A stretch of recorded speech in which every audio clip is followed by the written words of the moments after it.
that I'm finished with bag 5, it has this little pile here. And I think that that's Lego trying to tell us not to panic because you're going to have all these leftover pieces, which usually you wouldn't. Back from our break, we need to continue on our wall art build. And so next we're going to work on the Starry Night.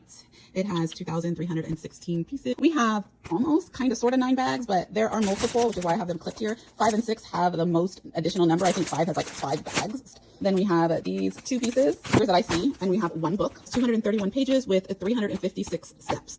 Time to dig in. Up first, we have our little mini version of Mr. Van Gogh painting the Starry Night. All right, we're gonna need to have a break. We're gonna have some peaches and cream olipop, and we're just gonna use one of my regular Yeti coolers, but back to the book. So I'm working on bag 5, and well, this is very interesting. It is just one row, just continuously building up.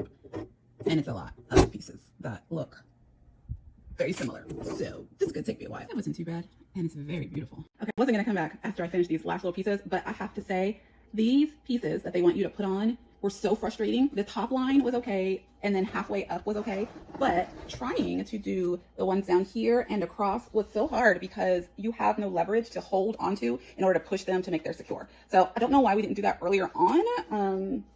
Maybe you couldn't, but it definitely was a struggle. But I do like, now that I'm finished with bag 5, it has this little pile here. And I think that that's Lego trying to tell us not to panic because you're going to have all these leftover pieces, which usually you wouldn't. If I had these, I would assume I did something wrong and start going to figure out where. But at least the book is telling me, I think, I should expect to have those many pieces. So that was a nice welcome, and I wanted to share. Okay, we are officially done with the Starry Night build. So here it is. It's a lot of detail, and it's kind of heavy. I want my wall art to stay on the wall, but I'm a little concerned about this one, so I'm not so sure. I do love how it has this extra minifigure here, which you can easily take off so that it doesn't have that portion to it when you're going to mount it on the wall, and then this can just go somewhere else.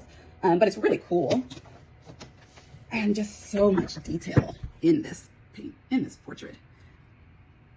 So yes, I did struggle a little bit, mainly my own issues, right? So one, all the blue.